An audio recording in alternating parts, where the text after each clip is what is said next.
बड़ी रात है, बड़ी बात है। जो मिंबर पे आज दूल्हा बन के बैठी है वो बड़ी जात है। हमने अपनी महफिल का दूल्हा आज हुजूर के बेटे को बना रखा है, हुजूर के बेटे को बना रखा है। और इनकी अपनी शान क्या, मैं क्या बताऊं, मेरी औकात क्या है। किसी ने इमाम शाफई से कहा था, जनाब आप बताइए ना, आप भी तो इमाम है, सैयदों की अपनी शान क्या होती है, आप बताइए। वो पत्थर रख ले दिल पे अपने, जिनके कलेजे फटते हो सैयदों की तारीफ से। बड़ी बात करने लगा और करूंगा, क्योंकि मेरे इमाम ने कहा था कैसे आकाओं का बंदा बोल बाले मेरी सरकारों के। मैं अपना उसूल है, खाते गए तेरे दर का, पीते गए तेरे दर का, पानी है तेरा पानी, दाना है तेरा। सारे बरेलवी बैठे आज ऐसी नात पढ़ दो कि नूर मुजस्सम भाई भी, सैफ भाई भी कहे कि यार हम ये सोचते थे हम ही नात पढ़ना जानते हैं, यहाँ आके पता चला ये नीचे वाले भी नात पढ़ना जानते हैं। क्या कहना है, आज इन्हें नात पढ़ के दिखानी है। खाते हैं तेरे दर का, पीते हैं तेरे, सारे पीते हैं तेरे, सारे नहीं बोले पीते हैं तेरे। जो इधर उधर टहल रहे हैं ना, इनकी मर्जी है। आ जाओ तुम्हें बताऊं, जन्नत इधर बट रही है। हाँ, जन्नत इधर बट रही है। कई बार ना जलसों के भी मेले कर दिए लोगों ने, बिसात खाने की दुकान, सब्जियों की दुकान, अंगूठियों की दुकान, हारों की दुकान, सारी लग रही है। आते इधर आते उधर, मगर फिर भी मैं देख रहा हूँ यहाँ जितने भी आए ना सारे इधर बैठे। इतने बड़े मजमे में इतने तो जरूरत से भी जा सकते हैं ना, जरूरत से भी इतने लोग जा सकते हैं। तवज्जो है आप लोगों की, तवज्जो है। किसे बनाया हमने दूल्हा, हुजूर के बेटे को हमने दूल्हा बना रखा है, हुजूर के बेटे को हमने दूल्हा बना रखा है। बहुत गौर से सुनना प्यारे, हुजूर के बेटे को जिनके बारे में आला हज़रत ने कहा तेरी नस्ल पाक में है, बच्चा बच्चा नूर का, तू है ऐने नूर तेरा, सब घराना नूर का। और नूर भाई एक बात कही जाती है, मैं आज आपको देख के ये बात बरमला कह रहा हूं, मेरा जी चाहता कह डालूं। लोग कहते हैं कि जलसे होते तो भीड़ कम आती है, डांस पार्टी होती है तो भीड़ ज्यादा आती है, या ये दावा किया जाता है कि नौजवान दीन से दूर हो रहे हैं। पूरी महफिल को अगर चेक किया जाए ना तो 90% इस महफिल में नौजवान बैठा है। कितने? 90%। और ये कमेटी के जितने अफराद हैं इनमें भी लगभग नौजवान जी, बिल्कुल। या है कोई 70-80 साल का? सारी जवान है ना, घबरा क्यों रहे भाई? हाँ भाई, ज्यादातर नौजवान लोग हैं और महफिल में भी ज्यादातर नौजवान हैं। महफिल में आके देखो, तुमसे किसने कह दिया जवान हुजूर से दूर हो रहे हैं? ये जलसा बता रहा है जवान हुजूर से करीब होता है।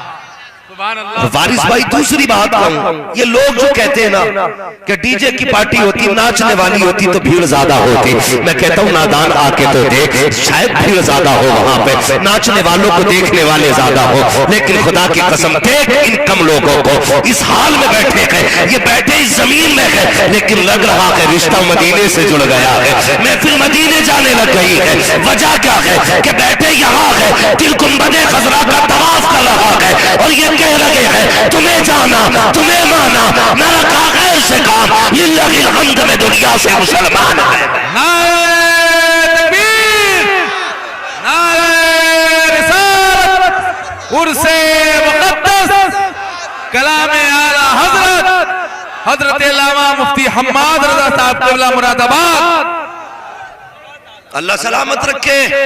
वाह वाह, आपकी उम्रों में अल्लाह बरकतें दे, आपकी नस्लें आबाद हो। मेरे भाई बहुत गौर से मेरी बात सुनना, मैं अगली बात कहने लगा हूं। कमेटी वाले सारे लोग हैं ना, सारे लोग हैं, दूर से ना जलसा ही होता है, शेर है ना, सही बताएंगे? बहुत गौर से भाई, जरा शोर शराबा ना करें, मेरी बात सुन लें। उर्स में क्या हो रहा है? जलसा। उफरान साहब बाबू ये जरा थोड़ा सा, जो जहां बैठा उसको बैठा रहने दे। जो जहां बैठा उसे बैठा रहने दें, उठाइए मत, प्लीज मत उठाइए, मत उठाइए। मैं आपको बता दूं, उठाने का किसी को हक नहीं है, इसलिए कि जो आगे बैठे ये पहले से बैठे, और जो पहले आता उसकी जगह सारे उसकी जगह, तो बाद में आने वाले पहले वालों को उठा, तो जिसको जहां जगह मिले वही बैठ जाइए। महफिल हुजूर की है, अगर किसी के ठोकर लग जाए, चोट लग जाए, अल्लाह रसूल के लिए माफ करके जाए। थोड़ा दुख उठा लेना, गाली मत देना किसी को, बुरा मत कहना किसी को। मैं मुबारकबाद पेश करता हूँ अराकीन कमेटी को। अक्सर देखा जाता है मज़ारात वलियों के होते हैं, मुफ्ती साहब के हजरत तवज्जो फरमाए, हजरत के कदमों का बोसा दे करके बड़ी जिम्मेदारी से बात कहता हूँ, कलेजा आज ठंडा हुआ है कि वली की महफिलें होती हैं। अक्सर ये देखा जाता है कि जब उर्स की महफिलें आती हैं, इश्तिहार छापे जाते हैं, लिखा जाता है कौन आ रहा है, फला कव्वाल आ रहा है, मुकाबले के लिए कौन आ रही है, फला नचनिया आ रही है। मेरी कौम को खैरत तक नहीं आती है। उर्स अल्लाह के वली का हो, डांस पार्टियां बुलाई जाती हैं, उर्स अल्लाह वाले का होता है, नाचने वाले बुलाए जाते हैं। मेरी कौम के जवानों सिर्फ एक बात पूछना चाहता हूं, एक बार इश्तिहार मैंने देखा, मैंने कहा बताओ तो सही, आ कौन रहा है, कफरा कव्वाल आ रहा है, ये दूसरा कौन है, कफरा परवीन आ रही है। मैंने कहा ये भी मुसलमान होगी, कहा ये भी मुसलमान है। मैंने कहा खैरत आनी चाहिए, तुम क्यों उसको बुला रहे हो, ताकि मर्द के मुकाबले में औरत की शायरी देखो, और तुम्हारी ये पियासी निगाह के उसके जिस्म को देख करके अपनी हदीस की प्यास बुझाए। मैंने कहा गैरत आनी चाहिए, जो कौम अपनी बेटी को मिंबर पर बैठ करके नचाए उसे कामयाब कहलाने का हक नहीं है। जो अपनी कौम की बेटी को मिंबर पर बैठा के तमाशाई बनाए उसे कामयाब कहलाने का हक नहीं है। और यार कामयाब तो वो थे कि जो इज्जतों के रखवाले थे, कामयाब वो थे जो इज्जतों के मुहाफिज थे। आज रोशनी आ गई, लाइट आ गई, हमने तरक्की कर ली। नहीं, ये तरक्की नहीं है, मैं खुद कहता हूँ वो अंधेरा की भला था कि कदम राह पे थे, रोशनी लाई है मंजिल से बहुत दूर। मैं मुबारकबाद पेश करता हूँ, आपने उर्स के मौके पे नचनिया नहीं बुलाई, डांसर नहीं बुलाया, उसे बुलाया जिसे हुजूर का बेटा कहा जाता है, उसे बुलाया जिसे नबी का सनाखा कहा जाता है, उन्हें बुलाया जिन्हें कुरान पढ़ने वाले कहा जाता है, जिन्हें दरसगाहों में पढ़ाने वाला कहा जाता है। आज तुझे बताऊं कव्वालियों की हकीकत क्या है। आज कव्वालियां वो करते हैं जिनके चेहरों पे दाढ़ियां नहीं होती हैं, जो कव्वाली के बाद शराब के नशे में डूब जाया करते हैं, मगर मिंबर पे वो बैठे हैं। खुदा की कसम अगर ये हाथ उठा के दुआ कर दे तो बेड़े पार हो जाते हैं। खुदा की कसम मैं उलमा की बात नहीं करता, अगर तलबा की बात करूं, लो एक वजीफा दे रहा हूं, तुम्हें परेशानी होती है, लोग कहते हैं रिस्क में वुसअत नहीं है, कमाई में बरकत नहीं है। गारंटी के साथ कहता हूं अगर तेरे कमाई में बरकत नहीं है, आजा मुफ्ती गुफरान साहब के पास, कहना हुजूर बरकत नहीं हो रही है, वजीफा बता दो। एक वजीफा ये देंगे, कहेंगे सुन अगर बरकत चाहता है ले कुरान पढ़ने वाला लेके चला जा, अपने दस्तरखान पे बैठा अपने बच्चों से कह दे तुम खाना बाद में खाओगे, ये तालिब इल्म पहले खाएगा, कुरान वाला पहले खाएगा। अपने बच्चों को अलग कर दे, कुरान वाले को खिला, और उसके झूठे से नफरत ना करना, उसके झूठे से घिन करना, उसके छोटे बर्तन को धोना मत, बल्कि उससे कह देना ए बेटे तू कुरान पढ़ता है, खाली लुकमे ना डाल, बर्तन में अपनी उंगलियां भी डाल दे, सुना के तू हुजूर का मेहमान है, तू नबी का मेहमान है। दावे के साथ कहता हूँ जिसके घर में बरकत नहीं आती हो, कुरान वाले को लेके आ जा, हाथ उसके आएंगे, बरकत मुस्तफा के मदीने से उतार दी जाएगा। जिंदाबाद।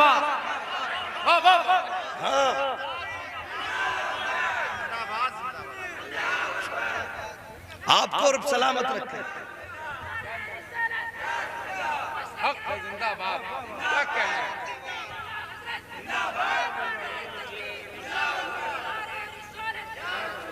मुझे पता है आपकी बस्ती में कई इदारे, कितने इदारे, 3 इदारे। जिस बस्ती में एक इदारा हो उस बस्ती में जलजला नहीं आता, जिसमें 3 इदारे हो उसमें जलजले कैसे आएंगे? अगर आएंगे भी तो कुछ नहीं बिगाड़ पाएंगे।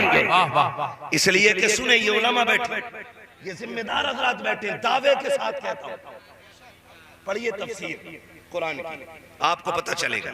हम गुनाहगार हैं, बोलो है कि नहीं? मैं तो ये सोचता हूँ खुदा की कसम, अगर क़यामत में मुझसे पूछा जाएगा ना क्या लेके आया, सिर्फ इतना कहूंगा मालिक तेरे महबूब की निस्बत लेके आया। आला हज़रत ने क्या कहा?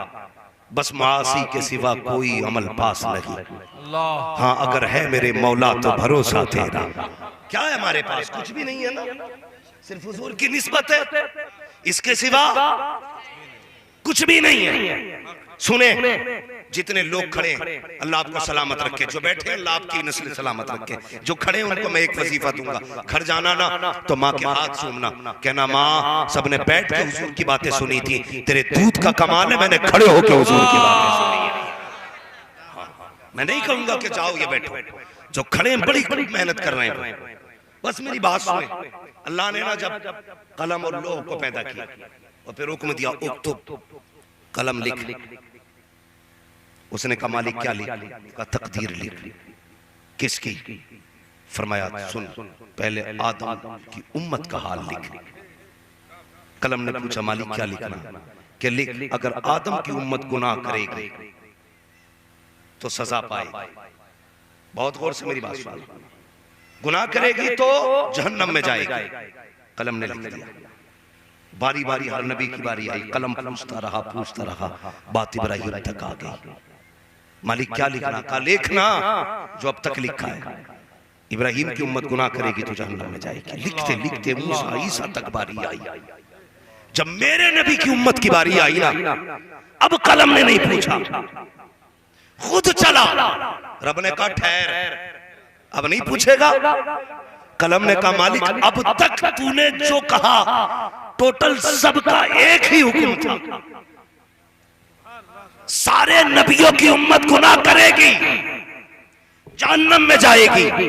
क्या पूछूं? यही हुक्म आखिरी पैगंबर का भी होगा। कहा ठहर, यहां लिख अगर उम्मत गुनाह करेगी तो रब बख्शने के लिए तैयार रहेगा।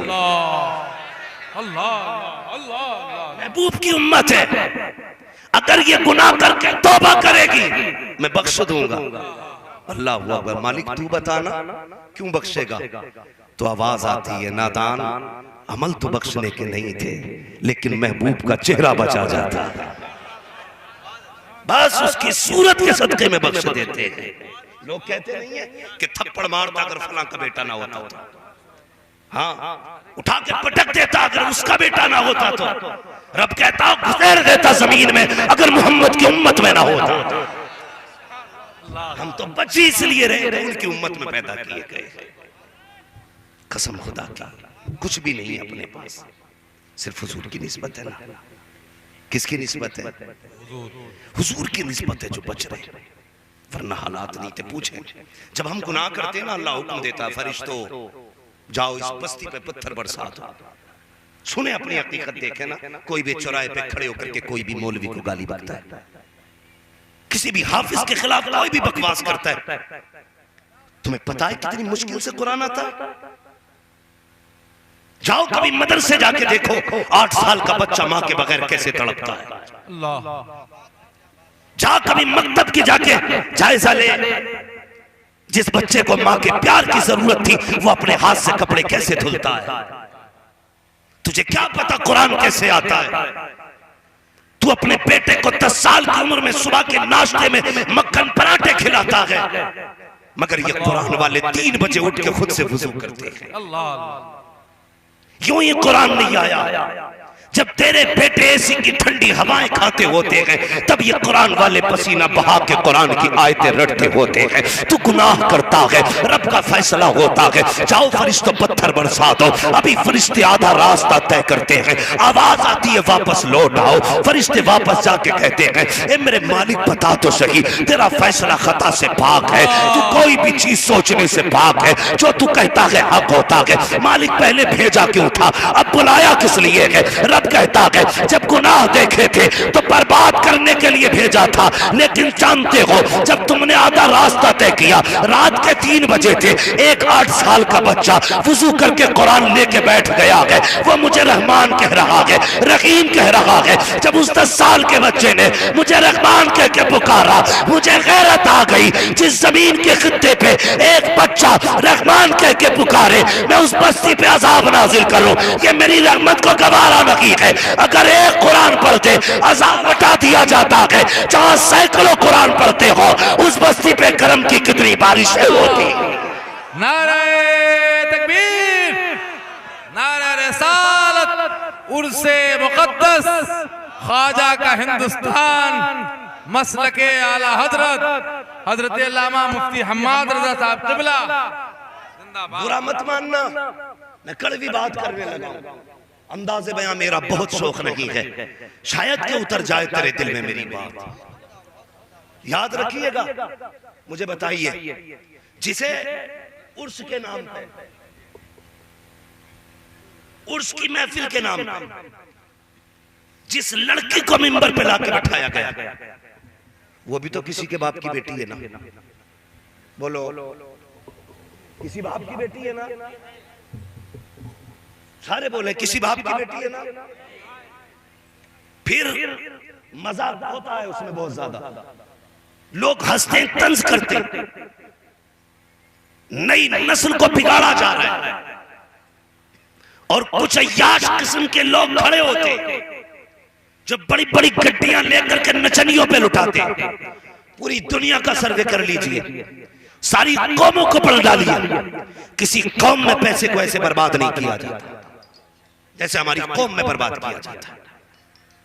हाँ, मैंने देखा एक एक नचनिया के ऊपर 2-2 लाख रुपए के बंदा उठा देता है, लेकिन इसी बस्ती के अगर गरीबों का हाल का जायजा लिया जाए, कई बच्चे इसलिए पढ़ाई छोड़ बैठे कि फीस भरने के लिए पैसा नहीं था, कई बेटियां इसलिए बाप के दहलीज में बैठी बैठी बूढ़ी हो गई कि जहेज के लिए बाप के पास पैसा नहीं था, कई बाप इसलिए बच्चों को मौत के मुंह में धकेल गया कि उसके बच्चों को खिलाने के लिए रोटी नहीं थी। और क्या करोगे ऐसे लाखों की गड्डियों का? अगर तुम्हारी बस्ती में किसी गरीब के सर पे सफेदी इसलिए आ गई कि जहेज देने के लिए बाप के पास पैसा न था, आग लगे ऐसी दौलत को जो अय्याशी में लुटाई जाए। अगर मुस्तफा से प्यार करते हो तो अपना पैसा किसी नचनिया पे न लगाना, किसी डांसर पे न लगाना। अगर खुदा ने दौलत दी है, जा तलाश कर तेरी बस्ती में अच्छी तालीम पढ़ने वाला कौन है, माइंडेड बच्चा कौन है, कौन आगे बढ़ना चाहता है, ये 2 लाख लेकर के जा, उस बच्चे की तालीम पे लगा ले। मेरा विजदान कहता है अगर तेरे पैसे से वो बच्चा जज की कुर्सी पे बैठ गया तो किसी भी मजलूम को वो बेमुराद नहीं लौटाएगा, हर जालिम की रगों में वो नकेल डालेगा और बताएगा लोगों निजामे मुस्तफा जब आएगा न मजलूम रोएगा न जालिम हंसेगा, और दुनिया कहेगी कि मोहम्मद से वफा, तूने तो गम तेरे है, ये जगह चीज है क्या, लो हो कलम तेरे। नारे तकबीर, नारे रिसालत, हजरत अल्लामा मुफ्ती हम्माद रजा साहब क़िबला, उर्से मुक़द्दस जिंदाबाद। ऐसा काहे पे लगाना है?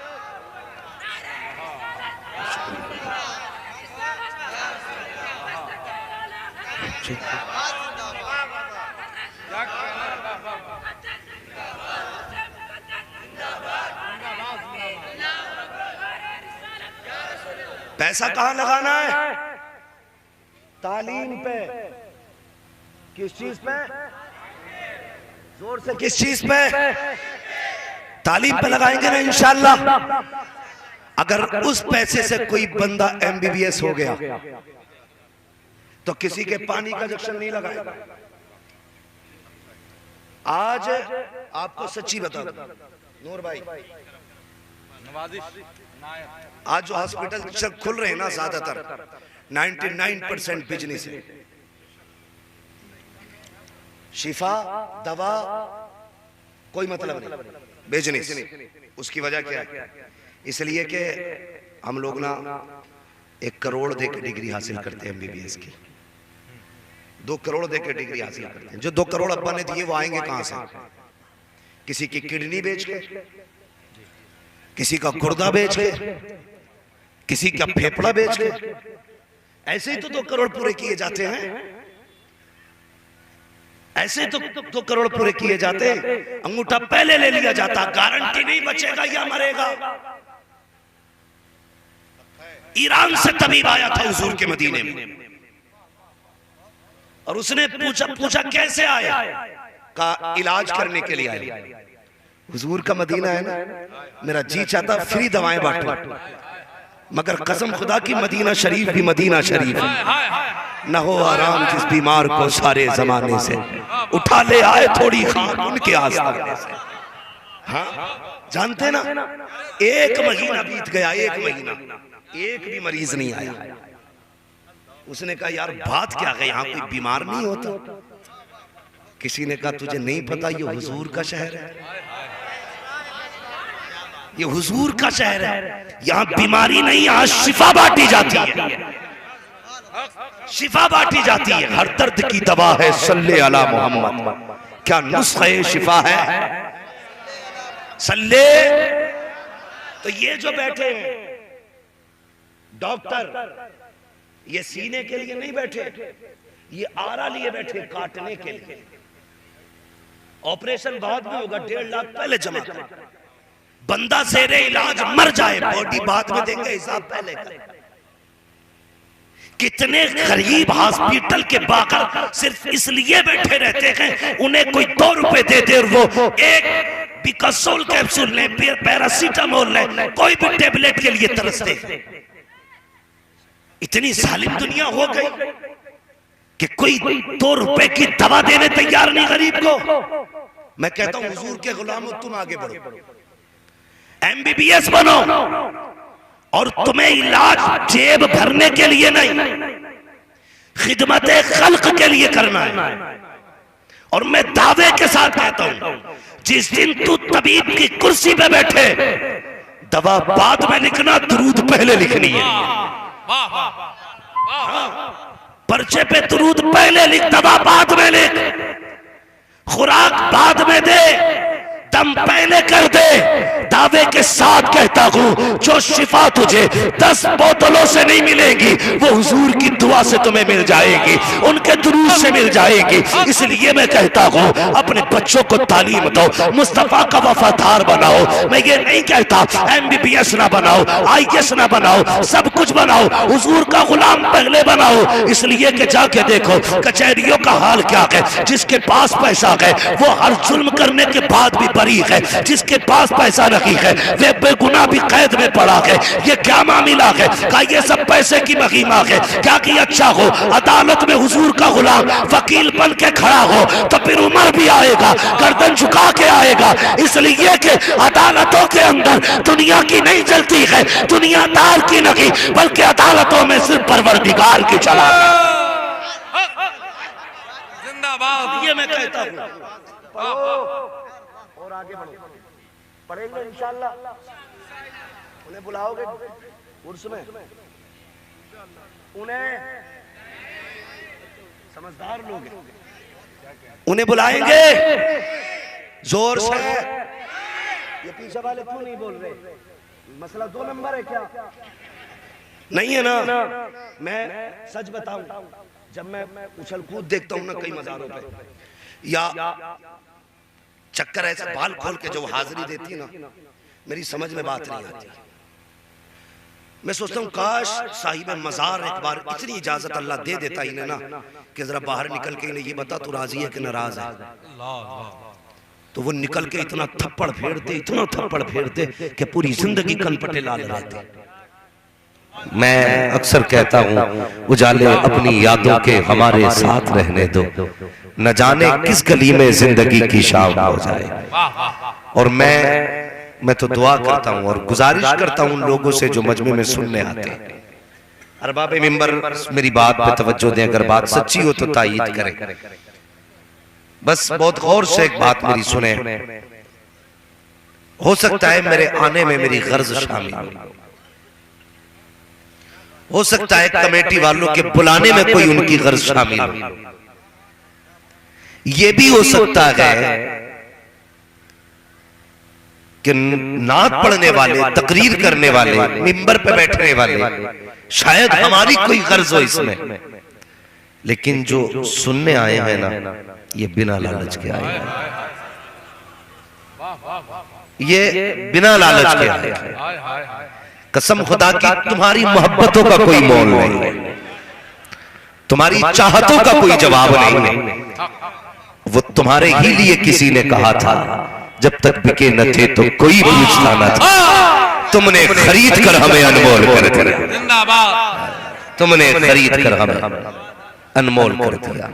भाई जिस प्यार से बैठे हो ना, उसी प्यार से मेरे हुजूर पे दरूद पढ़ के सुना दिया जाए। पढ़े बाबा से बुलंद अल्लाहुम्मा सल्ली अला मुहम्मदिन सय्यदिना व शफीइना व नबियना मौलाना मुहम्मदिन बादिल जूदी वल करम व आलिहि व अस्हाबिहि व बारिक वसल्लम सलातु व सलाम अलैका या रसूल अल्लाह सल्लल्लाहु तआला अलैहि वसल्लम। भाई शादाब साहब, आपकी दावत मोहब्बत पर हाजिरी और आप लोगों का प्यार यहाँ तक लाया। मैं ये तो नहीं कहूंगा कि आपकी मोहब्बतें खींच लाई हैं, मगर इतना जरूर कहूंगा कि जाने के बाद बताऊंगा लोग कैसे थे। अक्सर लोगों से मेरी पहली मुलाकात है और अल्लाह ना करे ये आखिरी मुलाकात हो, खुदा करे ये मुलाकातें बार बार होती रहे।